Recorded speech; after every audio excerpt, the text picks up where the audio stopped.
to my channel. My name is Sally and what I do here is I look into cases, true crime, conspiracy theories, urban legends, whatever takes my fancy, and I talk about them with you, and hopefully we can talk about them together.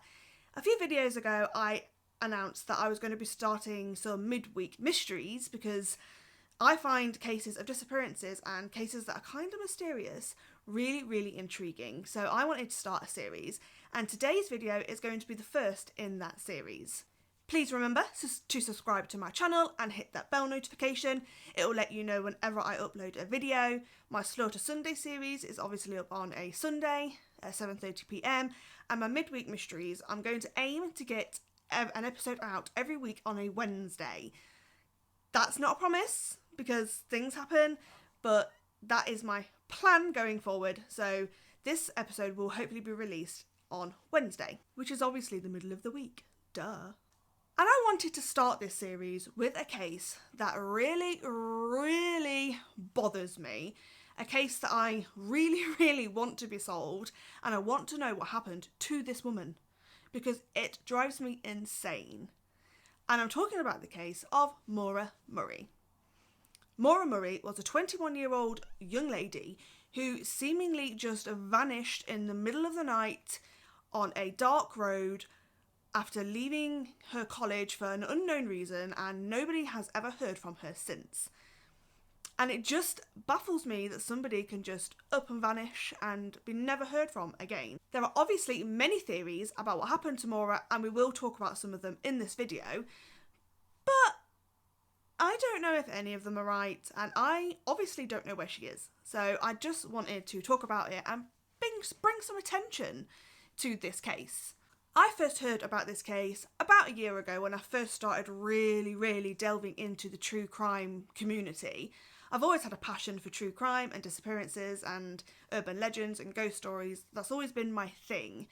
But a year ago I really started looking into mysteries and disappearances because unlike a true crime case, which are normally solved, the unknown of a disappearance or the unknown of an unsolved case is really intriguing to me, and it always takes me down a massive rabbit hole. And I've actually been researching this case for Maura Murray for the last year, on and off.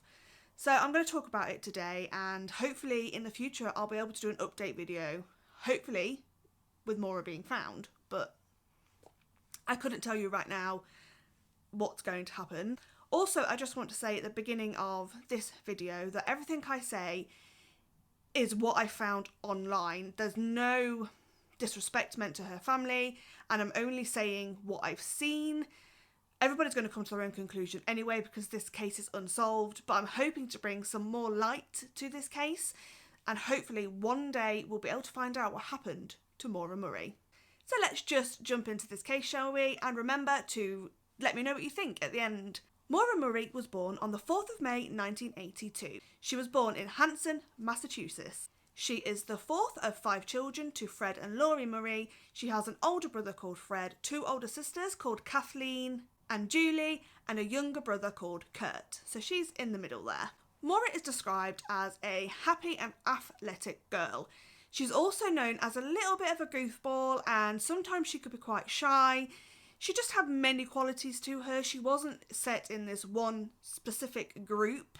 She was just an all-rounder, really. That's how she's described by her friends and her family and her boyfriend and her boyfriend's family. Unfortunately, when Maura was 6, her parents, Fred and Laurie, divorced, and she primarily spent all her time with her mother. She legally lived at her mother's house, but she had a very close relationship with her father, Fred, and she saw him consistently, and they just had a really good bond together. Maura had a passion and a love for running and sport in general. She was actually part of the track team at her high school, and she won awards for running track, so she was athletic, and she was just a happy girl, really. She was soft-spoken, she had a soft laugh, and she was just generally a good person to be around. And one of the things that I picked up on that everybody said about her, all her friends and all her family said that she had a love of laughing. Her laugh was infectious, and although it was gentle and a soft laugh, if she was laughing, everybody was laughing too, and she just had a joy and a zest for life. After she graduated from high school, she actually was accepted into the United States Military Academy. I'm not 100% sure what she intended to do at this academy.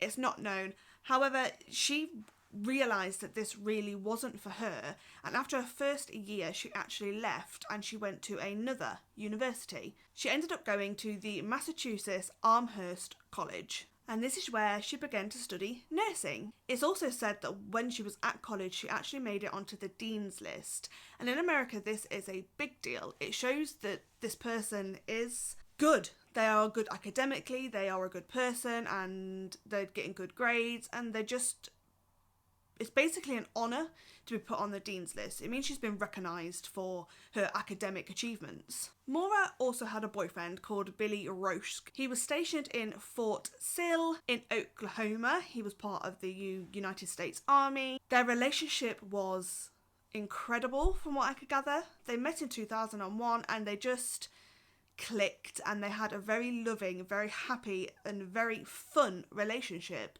They travelled places, they saw each other a lot, they would speak every day. They were just very much in love, and they were even, at the time of her disappearance, talking about getting married. Also, Maura was a very hard worker.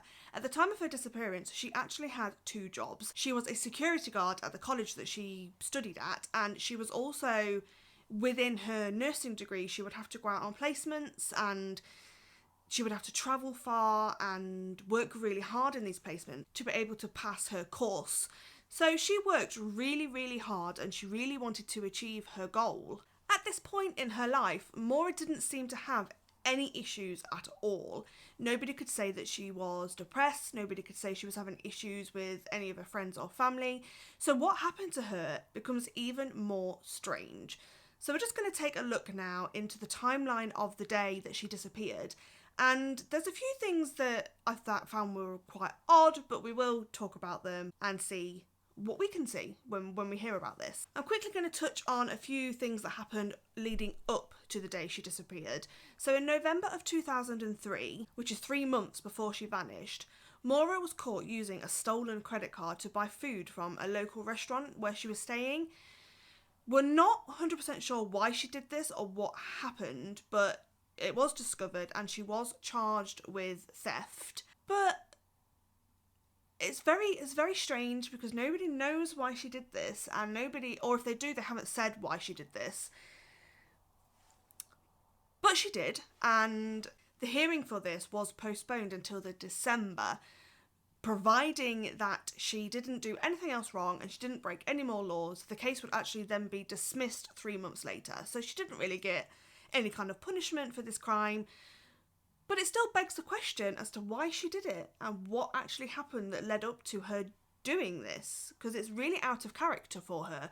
Even her family said that it's very out of character, and they didn't know why she had done this either.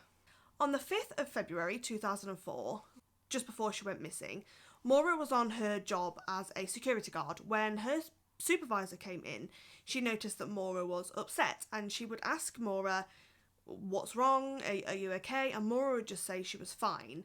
But the supervisor later said in interviews that she had with programs like 2020 and with the police even, she said that Maura was very vacant, she was staring off into space, she was clearly very upset about something. At about 1:20 in the morning, when Maura finished her shift, her supervisor actually walked her back to her dorm room. And just as they got to the dorm room, the supervisor did ask her, "Are you sure you're okay? Is anything going on? Can I help with anything?" And Maura simply said, "My sister," and then went in her room. It would later come out from this said sister, from Kathleen, that Kathleen was an alcoholic and she'd just spent a few months in rehab trying to get herself back on the straight and narrow. She had a conversation with Maura on the 5th of February, and she told Maura that her fiancé, as in Kathleen's fiancé, had picked her up from rehab and they'd gone straight to a liquor store. And obviously, Kathleen was very upset about this because she'd just come out of rehab for alcoholism, and then her fiancé thinks it's a good idea to take her to the liquor store. And this is what we are assuming Maura is upset by, but again, we can't be 100% sure. But with her saying my sister and she'd had the conversation that day, we can only assume she was upset, thinking that her sister was probably drinking again. Maybe that's the reason she was upset. This doesn't necessarily have anything to do with her disappearance, but it is brought up a lot in the documentaries that I've watched about it. So I'm not sure if it's linked or not. It could be, it couldn't be, but I'm putting it in my video anyway. The following Saturday, on the 7th of February, Maura's father, Fred, decided to travel up to Armhurst, where she was staying, and spend some time with his daughter. On that day, in the afternoon, he took her car shopping, and then they went out for dinner with a friend. Then Fred and Maura went back to the motel that Fred was staying in, and Maura borrowed his car so she could go to a party that was on dorm. She arrived at this party at approximately 10:30 p.m. and she left at about 2:30 p.m. An hour later, she was driving the car back to her father when she hit a guardrail and did significant damage to her father's car. She was extremely distraught about this and very upset. She was then taken by the car towing people back to her father's motel, where she spent the rest of the morning. At some point in that morning, a phone call was made to Maura's boyfriend from Fred's phone. We don't know the context of this conversation.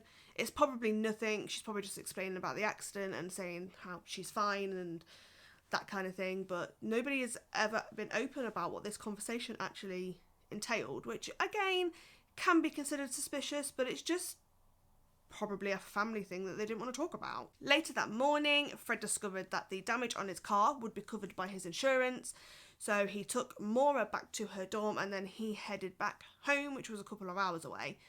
The next known contact that we know of is 11:30 p.m. that same night.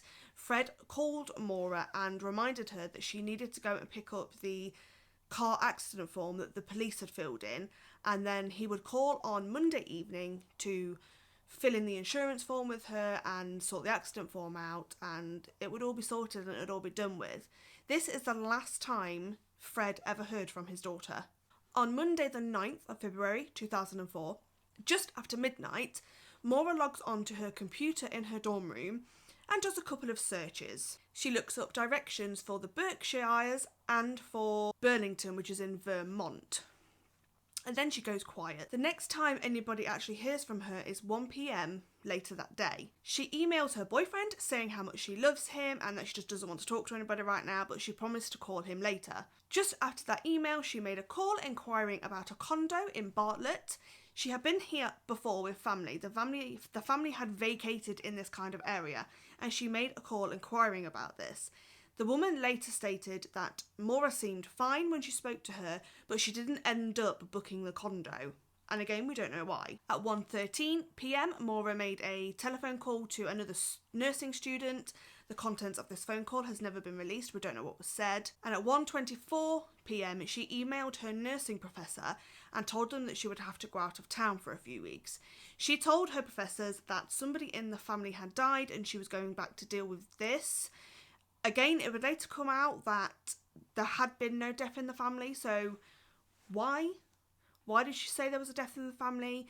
But one thing that really interested me is that she told her professors that she would contact them as soon as she got back into town, which says to me that she had no plan on disappearing at all and she just needed to get away maybe for a few weeks and she was just going to come back afterwards. At 2:05, she called a number that gives out information for hotels to stay at in Stowe, Vermont. I think that's how you pronounce it. That call lasted approximately 5 minutes and she couldn't actually get through to a human being and book a place because the number that she called was closed and she basically just heard pre-recorded information about hotels that she could stay in. At 2:18 p.m, she calls her boyfriend. Unfortunately, he doesn't answer and she just leaves him a answer phone message saying sorry she missed him and she'd call him back later. At 3:30 p.m, she is seen driving her 1996 Saturn sedan out of the car park where it's parked at the college. And at 3:40, she is seen on CCTV at an ATM that is literally 5 minutes down the road. She takes out $240 worth of cash and then she leaves. A few minutes later, she is seen again on CCTV and by the owner of a liquor shop spending $40 on alcohol. She buys some Baelish Irish cream, some cola, I think that's what it says, some vodka and a box of red wine. But why did she buy this alcohol? I think that's a big question. Why did she buy this alcohol? It's then estimated that Maura must have left Armhurst between 4 and 5 p.m. At 4:37 p.m, she checks her voicemails on her phone, and then her phone is never ever used again. There's a few hours of obviously travelling that she was doing, because the next time we hear of any information about Maura Murray is at 7:27. A resident in Woodsville, New Hampshire was in her house and she heard a bang from outside, and when she looked out of her window she saw a black satin sedan up on the snowbank. So it had come around the corner too fast and gone up into the snowbank where it hit a tree. The car was pointing west, but it had come from the eastbound side. This resident called the county sheriff's department at 7:27 and reported the accident. At the same time as this phone call was made, another resident would later say that she could see a person walking around the car. The original lady that made the phone call said in her police call that she thinks that there was somebody else sitting in the car smoking a cigarette. She would later redact this statement and say that maybe it was just the light of a mobile phone or something that she could see, and she wasn't 100% sure that it was another person. Another neighbour, a local bus driver called Butch Atwood, had been driving home from work in his bus when he came across the car up on the snowy embankment. He pulled over to see if he could help, and he spoke to Maura. He offered to call the police to get her some help, and he claims that Maura basically begged him not to call the police, and that she had already contacted AAA, who would come and collect her car, just like AA in England, in case you're wondering. Butch says she didn't look injured, she didn't look confused, she just looked like she was really cold and she was shivering because she was only wearing a light coloured jacket. He found this very suspicious though, because he knew that you couldn't get very good service in that area. It was mainly landlines that were used. So he drove up the road, which was literally 2 minutes away, went in his home and tried to call the sheriff's department. However, his call didn't connect, so he went back out to his bus to do some paperwork and left his wife to call the emergency services. And her call finally connected at 7:43 p.m. Another resident of the area later came forward to police and said that at 7:37 she was driving past the accident site, and she is confident that she saw a police SUV parked up in front of Maura's car. She said she briefly pulled over to see if she could help in any way, and when she got out of the car, she noticed that there was nobody around. There was no policeman and there was no other person who she would assume had been in the car. So she got in her car and drove away. The police repute this massively. They say there is not a chance that a policeman could have been there at 7:37 p.m. They claim they did not arrive until 9 minutes after this. But this woman is adamant that she saw a police car parked kind of nose to nose with Maura's car at 7:37. And she says she knows this because of the time that she finished work and the time that she arrived home. She is 100% in her statement that a police car was there at 7:37. Do we know if that's true? No, because we weren't there. But I don't understand what she would gain coming forward and saying that she was 100% confident that there was a car there at 7:37 if there wasn't. That is suspicious. So, realistically, we don't know the exact time the police actually showed up. Their records say that they arrived at the scene at 7:46 p.m. An officer attended the scene, and when he got there, he saw the car up against the tree on the driver's side, and the driver's side was basically all smashed in against the door, so there's no way the driver could have got out on the driver's side. He also said that both the airbags had deployed, telling him that this car had hit the tree with some force. He also said that when he went and approached the car and tried to get in, the door was locked, and he found this obviously very, very weird. He obviously managed to gain entry to the car, and he looked inside and he found some very interesting items. He found a packed bag of clothes and a bag of toiletries. He found a birth control pill, he found college textbooks, an empty beer bottle, a bottle of Coke that appeared to have had alcohol inside it, a box of red wine that was damaged on the back rear seat, a AAA card, the accident form that Maura was supposed to pick up from the police station that day. She obviously had done that. Gloves, compact discs, makeup, jewellery, her favourite stuffed animal, a book called Not Without Peril, which is about survival skills within the mountains, and driving instructions to a place called Burlington, which is in Vermont. However, they didn't find things such as Maura's mobile phone, her credit cards, the clothing that she was wearing in the CCTV video. They didn't find her backpack, and most importantly, they didn't see Maura herself. She had simply vanished. Later that night at 8:49 p.m, the car was towed to a local garage where it would sit until Fred arrived the following day. And when at the garage, they noticed that there was a piece of fabric in the muffler pipe. Now this is interesting in terms of the fact that Fred Murray had told his daughter to stop a car from smoking, you should put a piece of cloth in the muffler pipe. But obviously you can't drive with the piece of cloth in your muffler pipe because it would just shoot straight back out again. So the assumption on this is that Maura crashed into the tree, and then to stop attracting people, maybe because the car was smoking from the pipe, she put a bit of cloth in there to stop it. Maybe that's what happened. But everybody's pretty confident that it was Maura that did this. So her family are 100% certain that it is Maura that was on the side of the road that day. We're going to quickly touch into the police investigation, but in all honesty, the police investigation was flawed from the very start. They didn't seem very concerned.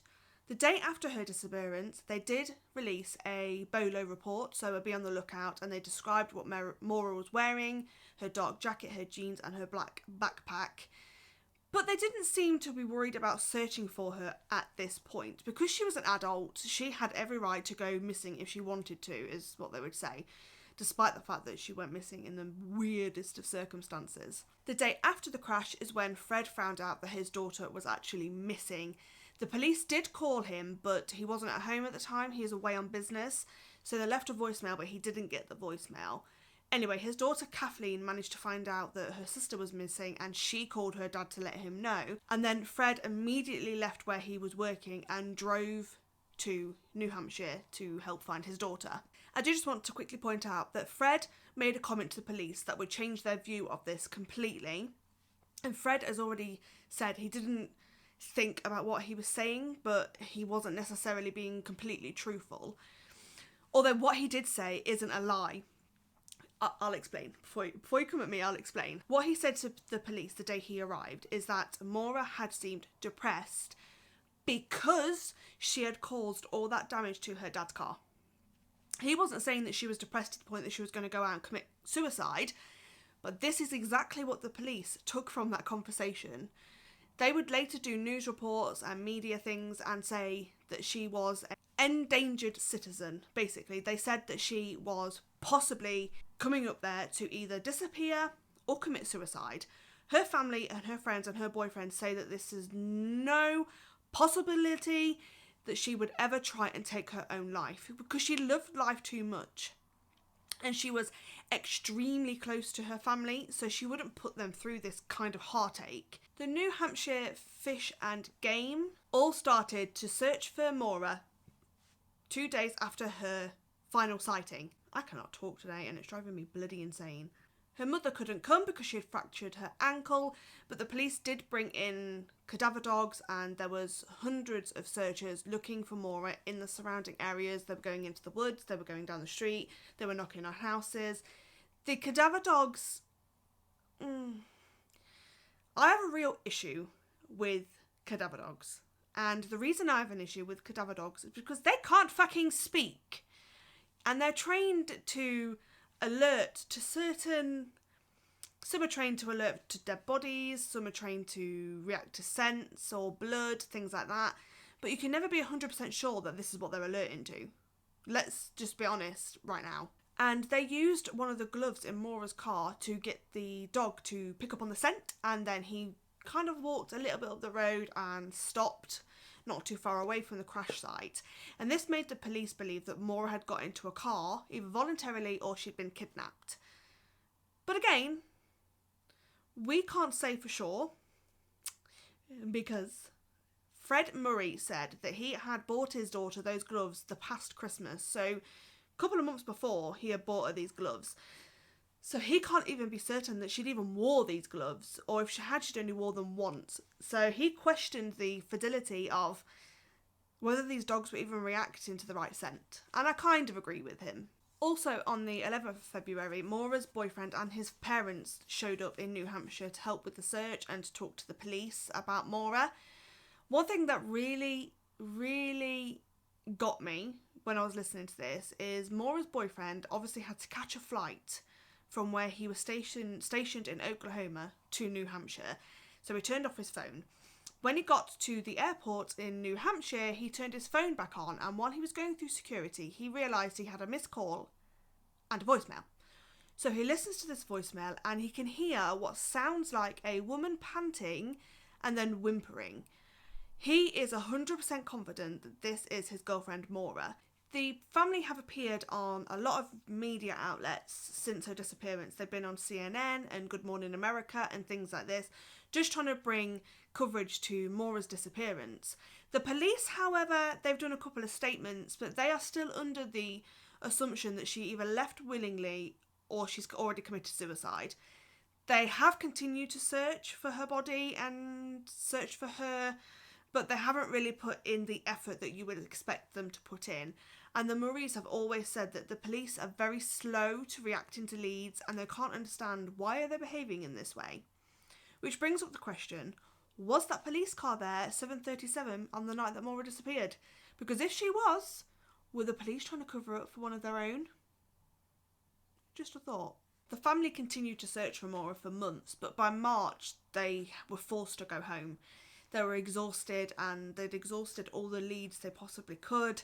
So they were forced to go home, and it's really sad, isn't it, to think that they just wanted to find their sister, their girlfriend, their daughter, but they just couldn't seem to figure out where she was. In March, only 66 miles away from Maura's crash site, another young lady called Brianna Maitland was also reported missing. The media and her family and things do think that this case has many similarities to Maura Murray's disappearance, but again, the police don't want to hear it. They say that there are no similarities, there's no match, and the cases are completely separate. I don't know whether I believe that. It's very convenient that she was kidnapped and it was in kind of the same area. Yeah, it was quite far away, but it wasn't as far away as like the other side of the country. So you have to question whether they're connected, but the police just seem to dismiss this without even really looking into this, which is really frustrating. There have been a few clues or a few things that people thought would lead to the solving of this case. During one of the searches, Maura's sister found a pair of ladies' underwear in the forest. This underwear was DNA tested and it wasn't a match for Maura. There's also been a couple of sightings since her disappearance. A young man said on the night of her disappearance that he saw a young lady walking fast away from the crash site. He didn't come to police sooner because he got confused about the dates and he wasn't 100% sure about what he'd seen. It was 3 months later that he went to the police and reported this incident, if you want to call it that, because he looked at his work logs and he realised that this was the same night. This hasn't come to anything currently that we know of. A few years ago, a video was actually circling YouTube that I just recently managed to get my hands on. But there's a woman with a child and she's with some stormtroopers at some kind of convention.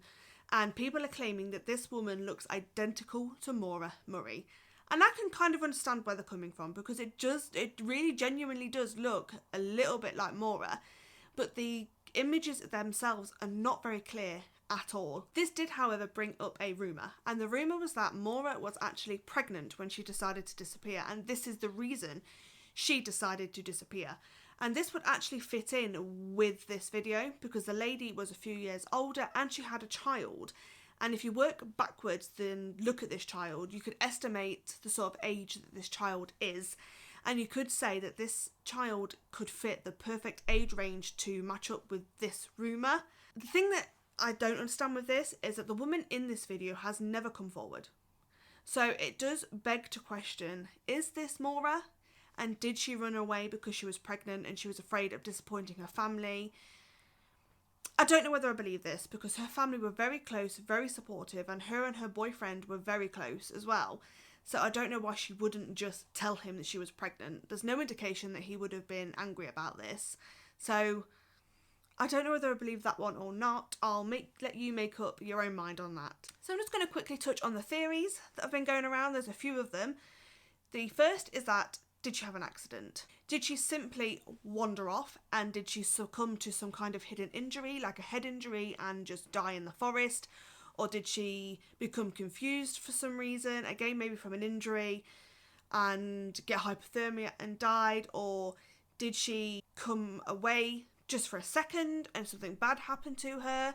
That's one theory. The second is a staged crash. Did Maura stage this crash so she could disappear? Was she in fear for her life? Did something happen to her? Did she just simply want to disappear?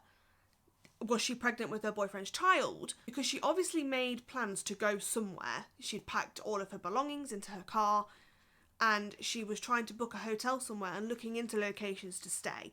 So she was obviously planning on going somewhere, but was she planning on going somewhere forever? Or was it just to get away for a bit and then something terrible happened? Another theory is that she got into another car, which is one of the theories that the police have. Was she afraid that she would get in trouble with the police for drink driving, or the fact that she'd already had an accident the week before? Was she worried that the police would arrest her and send her to jail, so she decided to hitchhike and run away? And then once that happened, did she get into a car with somebody that intentionally wanted to hurt her? Did he kill her? Is he holding her hostage? Did she get into this car, be dropped off by this person, and then suffer from memory loss so she doesn't know who she is? They're all plausible theories, but again, we don't know. The young man that I spoke about earlier, his name is Rick Forcier, and he is the guy that saw a woman coming away from the crash site and didn't report it for 3 months. There's lots of speculation about this man too, and in a documentary done by Oxygen, they actually wanted to interview Rick, and he agreed to interview them, but when they arrived to do the interview, he sped off in his car, which has added to suspicion that he knows where Maura is or what happened to her. Also, during the times that they were doing searches for Maura or her body, he refused access to his land, and he actually made reports and complaints to the police saying that people were trespassing on his private property. Now, I can understand that you want to protect your land and protect your property, but if somebody is missing, then morally you would think that he would let them look on his land unless he's hiding something. Also, he's changed his stories on many occasions about the night that he saw the girl. Did he pick her up? Did he take her away? We don't know. But he's told some people he saw a girl, some people he told he didn't see the girl, others he's changed details of what Maura looked like. Other occasions he said he spoke to the girl, other occasions he said he didn't speak to the girl. We don't know his story, and he won't come and have an interview with the police or talk to anybody about this, which makes me feel like he knows something that he should be sharing with the police. He's a weird man. But being weird doesn't make you a killer, I guess. So we can only speculate at this point that he knows more than he's letting on, or he's just an eccentric person that wants to be in the spotlight. It could be either. Butch Atwood, the bus driver, he's also come up in suspicion. There isn't much info on Butch that I could find anywhere. And when you look at him in the small clips that he has done to the media, he doesn't look like the type of person that would hurt Maura. But then again, who does? Who looks like a serial killer, or who looks like a killer, or who looks like a rapist? You can't judge someone based on their looks, I guess. But he did fail his first polygraph, but he passed his second. So that's suspicious as well, but it might just be because he was anxious. And sometimes just anxiety can show up on polygraph tests. And personally, I don't particularly like polygraph tests because they can say you're lying when you're not, based, like I said, on anxiety. So, and they're not admissible in court anyway. And there's got to be a reason for that. If they were 100% scientifically proven, then they would be allowed in court, and they're not. So I'm very dubious on when I hear about polygraphs anyway, unless you're talking about Chris Watts then, because he was obviously lying.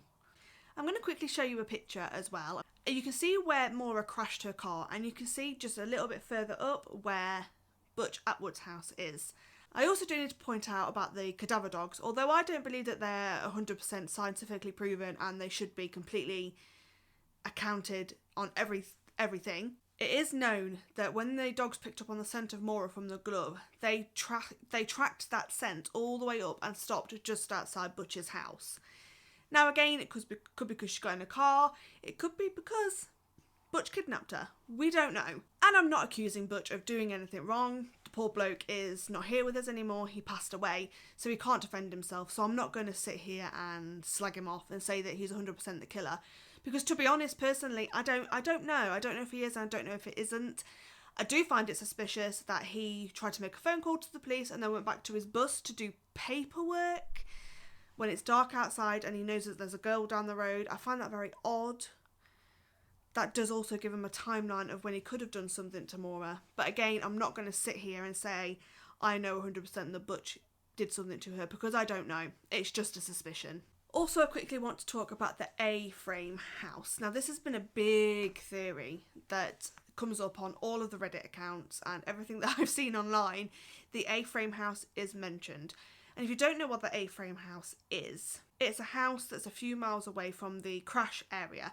And the reason it's brought up is because a young man handed Fred Murray an old knife that belonged to his brother. This man claims that his brother and his brother's girlfriend were acting very strange around the time of Maura's disappearance. Also, a few days after the disappearance of Maura, his brother had scrapped his old car. Fred did try and hand over the knife to the police, but was unsuccessful the first time, so the second time he sent it through the post, and the police now have the knife in their possession. But we don't know much about the knife. We don't know if it's been DNA tested, we don't know anything about it, because the police basically haven't even mentioned it, which is really frustrating. Fred, who was upset with the police and their lack of enthusiasm with this lead, hired his own private investigators. And again, the private investigators brought in cadaver dogs, and these cadaver dogs alert to blood, but it doesn't say whether it's human blood or not. And when they went into this house, which at the time stood empty, the cadaver dogs did alert to some blood. They alerted to some blood inside of a wardrobe and on a part of the carpet in the living area.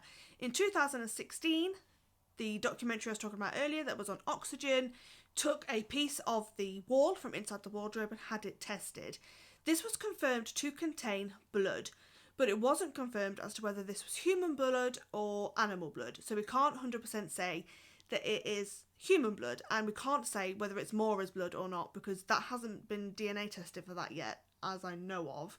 Hopefully in the next few years it will, and we can have an answer on whether that is human blood or animal blood, because that would help massively. There is also another house that I quickly just want to touch on before I leave the video there, because this is going to be a long one otherwise. Another house that is literally next to the crash site, and I've got a picture that I can show you, was searched in 2018 by Fred Murray and his private investigation team.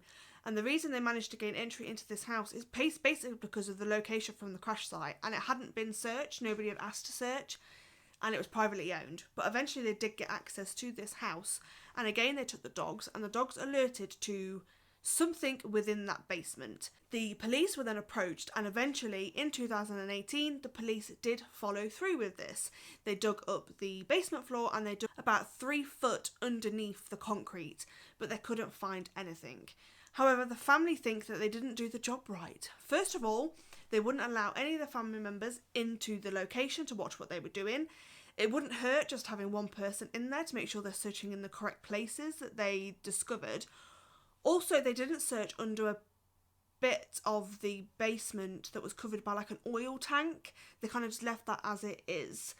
Why didn't they search under there? I couldn't tell you, but they probably should have. Anyway, the police say there was nothing found there, so there's nothing to go ahead with, and they've just kind of left it there. There's also been some quite silly things that I've read. For example, somebody said on Reddit that in the ATM footage, Maura had her hair up in a bun with bobby pins. How they would know it was bobby pins, I couldn't tell you. I think that's just speculation. And then when she was seen on the side of the road later by Butch, obviously she had her hair down. This could be explained really easily, and I don't even know why this is even a thing, but she obviously could have taken her hair down and put her bobby pins in her pocket or in her bag that went missing with her. Also, there's no 100% telling that it was bobby pins. It could have been a hair bubble, and she could have just put that on her wrist, because I put hair bubbles on my wrist constantly. So this one just makes me laugh. I can't cope with this one. So far, I think I've covered everything that I need to cover or that I want to cover. What do you think happened? Please let me know in the comments what you think happened to Maura Murray. I'm really interested to hear anybody's theories and information. I'm really involved in this case. I really want to know what happened, so please let me know what you think. I'm not convinced that she's alive. For one reason, and one reason only, is that she was so close to her friends and family. I can't imagine that she would go away and not be in contact with anybody at all since 2004. I just can't get my head around that, and I'm not 100% convinced that she is still alive. But if she is alive, and that would obviously be the utmost amazing outcome. Maybe she's being held somewhere. We all know the case of JC Dugard, who was held for 18 years and she came out alive with 2 children. This is possibly what happened to Maura. I find this very unlikely because of A, her age, and B, it just doesn't feel like that's what this is leading to, which I know doesn't make any sense, but within my heart, I'm convinced that she's not with us anymore. But that is just my opinion. Obviously that's not fact, and I don't mean to offend her family if I say this and this upsets them. It's just my opinion on the matter. I don't know. I really hope I'm wrong. I do. However, if you have any information about the disappearance of Maura Murray, please contact the New Hampshire Division of State Police on 800 852 3411 or 603 846 333. Or you can send an email to missingpersons@safety.state.us. Or you could go to the official website for Maura, which is www.mauramurraymissing.org, where you can find information, and you can also email the website with tips or information. Any information you have, please bring it forward, and we really appreciate that. So that's it. That's the case of Maura Murray. I really hope one day that this case is solved. It's absolutely horrendous. I think that it's probably worse not knowing what happened to your loved one than knowing what happened to them, because this poor family have no answers. And like I've just said, if you have information, go to the website or contact the numbers that I now have on screen. You can do this anonymously or you can give your name. It really doesn't matter. But if you have any solid information that could lead to the discovery of Maura, whether she's alive or dead, please come forward. Please have a conscience and come forward and let her family know where she is. So I'm going to leave you now to go and enjoy the rest of your day. I hope you have a really good day. I hope you stay safe. I hope you stay indoors for the time being and keep your family safe. Thank you so much for spending time with me today. Don't forget to subscribe and hit that little bell button. And if you see my videos over on my other social medias, don't forget to like, comment and share. I'd really appreciate it. You guys are awesome. And just, yeah, have a good day. I love you guys. I'll see you in the next video. Bye. Jet planes in the night sky with you, getting high in the sunrise with you, getting through all the bad times with you. I wasn't missing a thing, no I do.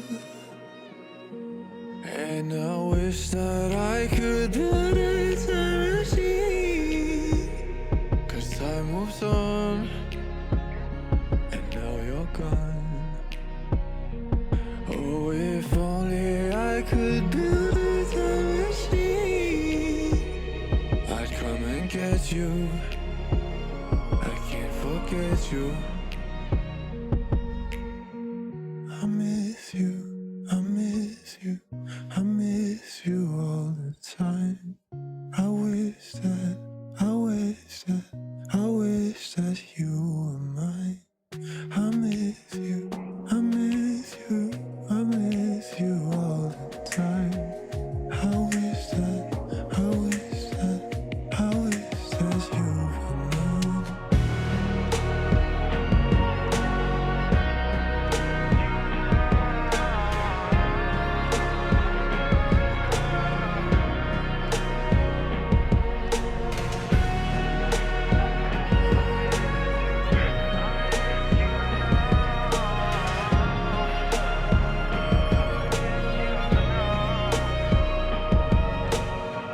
What the hell am I doing this for? Lying here on my bedroom floor, finding peace in the memories of you. I wasn't missing a thing, no I do.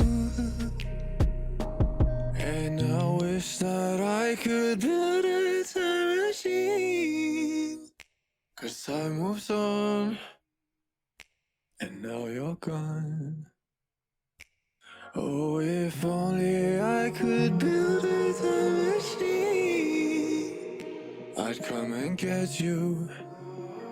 I can't forget you.